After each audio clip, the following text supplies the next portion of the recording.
শহীদ president Zia Rahman তার অতি অল্প সময়ের মধ্যে যে পথ আমাদের দেখিয়েছেন, সেই পথটাই হচ্ছে আমাদের পথ।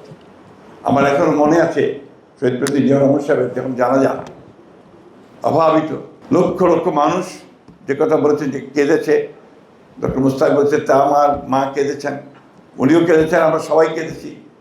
সেই কান্নার মধ্যে যখন জানাজার নামাজের পরে লালবাগের হুজুর উনি যখন আপনার দোয়া করছিলেন, তো দোয়া করতে সবশেষে যে কথাটা বললেন দোয়া করতে গিয়ে, আল্লাহ বাংলাদেশকে হেফাজত করো, তখন বাংলাদেশের মানুষ, ওই জানাজার মানুষ আরেকবার ডুকরে কেঁদে উঠেছিল।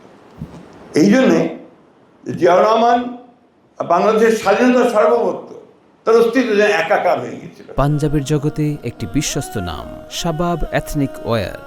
আতঙ্কিত হয়ে উঠেছিল যে জিয়াউর রহমানের পরে সেটা থাকবে। আল্লাহর অশেষ রহমত, আমি বলবো বাংলাদেশের মানুষ কখনো সেখান থেকে সরে যায়নি। তারা বাংলাদেশকে হেফাজত করার জন্য সব সময় উঠে দাঁড়িয়েছে, যেমন জুলাইয়ে 24-এ আবার উঠে দাঁড়িয়েছে এবং বাংলাদেশকে আবার নতুন করে একটা শুরু করবার সুযোগ সৃষ্টি করে দিয়ে আজকে অত্যন্ত আশার কথা যে আমাদের মাননীয় প্রধানমন্ত্রী তিনি তার বিভিন্ন যে কর্মসূচিগুলো ঘোষণা করছেন, যে বক্তব্যগুলো রাখছেন, যে কাজগুলো করছেন, তার মধ্য দিয়ে আমরা সেই জিয়া রহমানের প্রতিচ্ছবিকে দেখতে পাই। আমরা বিশ্বাস করি যে তারেক রহমান সাহেব তার নেতৃত্বে বাংলাদেশকে সেদিকেই এগিয়ে নিয়ে যেতে সক্ষম হবেন।